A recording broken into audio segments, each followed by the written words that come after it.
All right, today we're going on a kind of treasure hunt. We're looking for the secret history of mathematics, but our map isn't some old textbook. Turns out it's been hidden in plain sight this whole time, inside some of the most important documents ever written. So, here's a riddle for you. What on earth do the Bible, the Quran, and the law of gravity all have in common?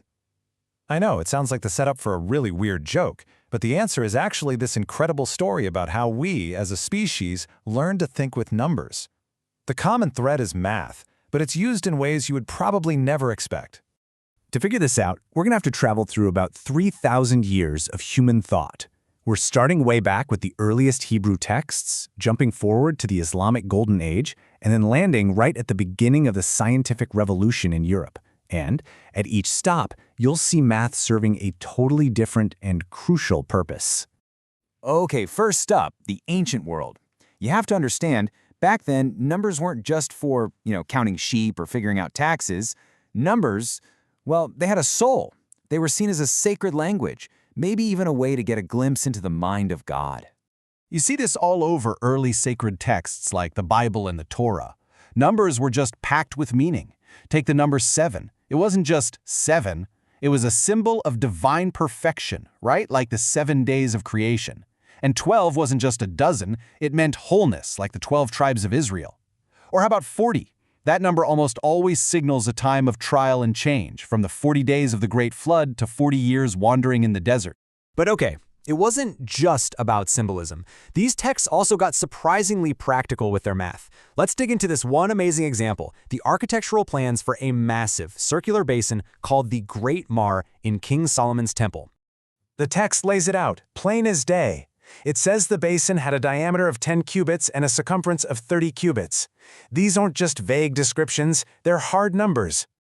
Now, if you remember your high school geometry, you know that circumference is pi times diameter. So, what does that imply here? Well, you take the circumference, 30, and you divide it by the diameter, 10, and you get exactly 3. Now, of course, we know pi is actually 3.14159 and so on, but this is huge. It's one of the earliest documented approximations of pi in history, and it's not in some math scroll, it's embedded right there in Scripture. All right, let's fast forward a few centuries. We're going to a totally different time and place where math wasn't about the divine anymore. Instead, it became the key to solving a really tricky problem of social justice right here on Earth. So, back in 7th century Arabia, the Quran introduced this incredibly detailed system for how a person's estate should be divided up after they die. These laws, called faraid, were all about fairness, but man, did they create a serious mathematical headache. Let's walk through a simplified case together, okay?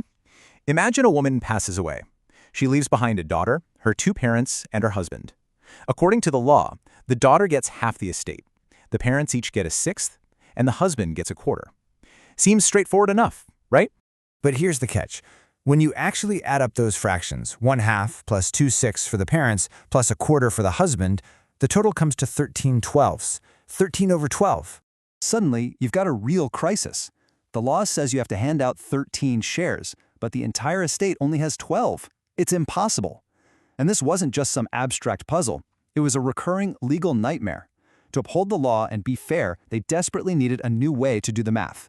And that practical need, that's what gave birth to a revolution. Around 830 AD, a Persian mathematician named Al-Khwarizmi created a whole system to fix these inheritance puzzles. He called his method al-Jabr, which means restoration. Sound familiar? It should. That's where we get our modern word algebra.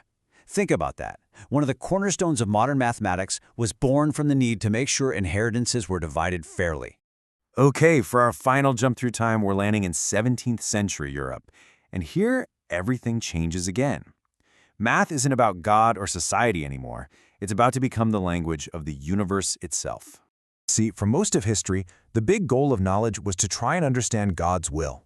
But then, thinkers like Isaac Newton came along, and the goal shifted. The new mission was to understand natural law, the universal rules that make everything in the cosmos tick. In his masterpiece, the Principia Mathematica, Newton used a tool he basically invented, calculus, to do something nobody thought was possible. He showed that the force that makes an apple fall from a tree is the exact same force that keeps the planets in orbit around the sun. And he could describe it all with a single elegant mathematical law. I mean, you really can't overstate how huge this was. It wasn't just a useful equation. It was the profound, mind-blowing discovery that mathematics was the language the universe was written in. It was like humanity had finally found the source code for reality. But hang on, the story has one more incredible twist. Because at the very same time Newton was using math to look out at the stars, another genius was using it to look inward, into the uncertainties of the human heart and the logic of belief itself. His name was Blaise Pascal, a brilliant French mathematician and one of the founders of probability theory. And he decided to turn his new mathematical tools to tackle the ultimate question: does God exist, and is it even rational to believe? Pascal frames this whole thing with cold, hard logic, like it's a bet. He called it Pascal's wager. Look at the options here. If you bet on belief and God exists, your gain is infinite, eternal salvation. If you believe and God doesn't exist, your loss is finite. Maybe you missed out on some stuff on earth. But flip it. If you bet against belief and you're wrong, your loss is infinite. In probability theory, the smart move is always the one with the highest expected value. Pascal argued that because the potential gain of belief is infinite, it doesn't matter how small you think the chances are that God exists. The potential infinite reward just blows everything else out of the water. So faced with that choice, he concluded the only mathematically rational bet is to believe. It's a stunning idea, using probability to analyze one of life's deepest questions. So, we've zipped through 3,000 years, from sacred numbers to social justice to the laws of the universe. What does it all mean for us? How does this hidden history connect to the world we live in right now? What we've seen is how the purpose of math has kept evolving. It began as a divine language, a way to understand the sacred. It transformed into a tool for social justice. It became the code for understanding natural law. And finally, it emerged as a framework for making rational human choices.